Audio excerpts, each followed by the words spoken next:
बांग्लादेश के पूर्व प्रधानमंत्री शेख हसीना को फांसी की सज़ा सुनाई गई है और वहां पे जब बांग्लादेश के अंदर इनको फांसी की सज़ा सुनाई गई तो कोर्ट के अंदर बैठे लोग ताली बजाने लगे।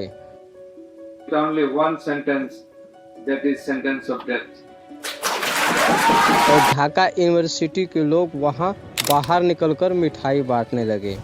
लेकिन सवाल उठता है कि ये शेख हसीना को फांसी की सज़ा क्यों सुनाया गया, आखिरकार इनका क्या गुनाह था। दोस्तों, शेख हसीना वहाँ पे जब रह रही थी तो वहाँ पे छात्र आंदोलन मतलब 1 जुलाई 2024 में वहाँ के छात्र आंदोलन किए थे और उस आंदोलन में शेख हसीना अपनी गलतियों को छुपाते हुए वहाँ पे जितने भी पुलिस अफसर थे और जितने भी कानून थे सबको इन्होंने ऑर्डर दिया कि वहाँ के लोगों को फायरिंग करो, गोली से मार दो अगर छात्र आंदोलन नहीं मान रहे हैं तो। इसी कारण इनके ऊपर बहुत दिनों से केस चल रहा था। 2010 में इन्होंने शेख हसीना ने जिस कोर्ट का स्थापना किया था उसी कोर्ट ने इनको 2025 में फांसी की सज़ा सुनाई है।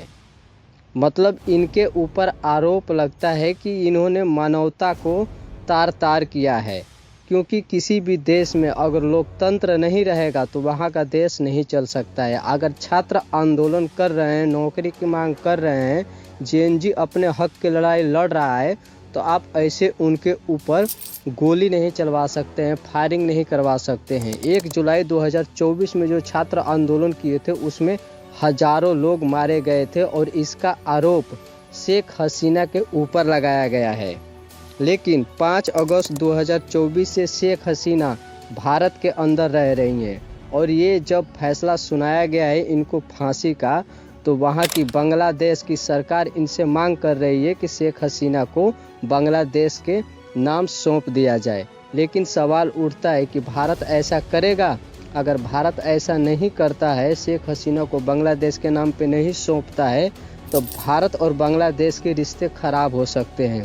बांग्लादेश ने इवन ये भी कह दिया है कि जो भी पाकिस्तान से बांग्लादेश के अंदर आना चाहेगा उसका जो वीज़ा लगता है उसका हम मानवता ख़त्म कर देंगे और बांग्लादेश और पाकिस्तान आने जाने के लिए कोई वीज़ा नहीं लगेगा।